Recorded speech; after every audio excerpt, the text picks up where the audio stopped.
जादुई नगरी। बहुत सालों पहले एक जादुई नगरी हुआ करती थी।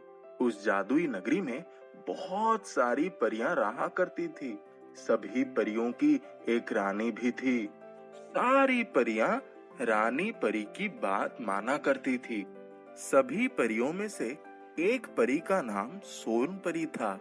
सोन परी जादुई नगरी में रह रहकर परेशान हो चुकी थी, इसलिए वो अब जादुई नगरी में रहना नहीं चाहती थी। रानी परी को इस बात की जरा सी भी भनक नहीं थी। ना ही सोन परी ने इस बारे में किसी को बताया था। एक दिन की बात है, सोन परी रानी परी के पास आ रही थी, क्योंकि उसे रानी परी से कुछ बातें करनी थी। तभी सोन परी ने देखा कि रानी परी अपने सिंहासन पर नहीं है। सोन परी रानी परी को चारों ओर ढूंढने लगी।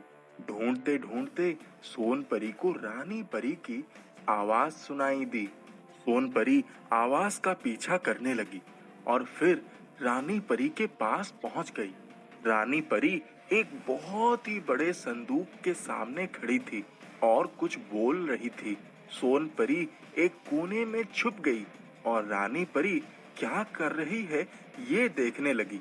तुरंत संदूक खुल गया।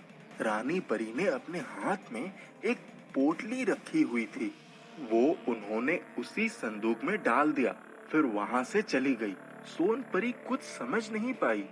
वो भी संदूक के सामने आई और कोशिश करने लगी वही बोलने की जो रानी परी कह रही थी। बहुत बार प्रयास करने के बाद भी संदूक नहीं खुला। सोन परी थक कर चली गई। अगले दिन फिर जब रानी परी वहीं जा रही थी, तब सोन परी ने रानी परी का पीछा किया। रानी परी संदूक के सामने आई और संदूक को खोली। संदूक खोलते ही संदूक से आवाज आने लगी, कोई आया था। फिर रानी परी ने पूछा कि कौन आया था।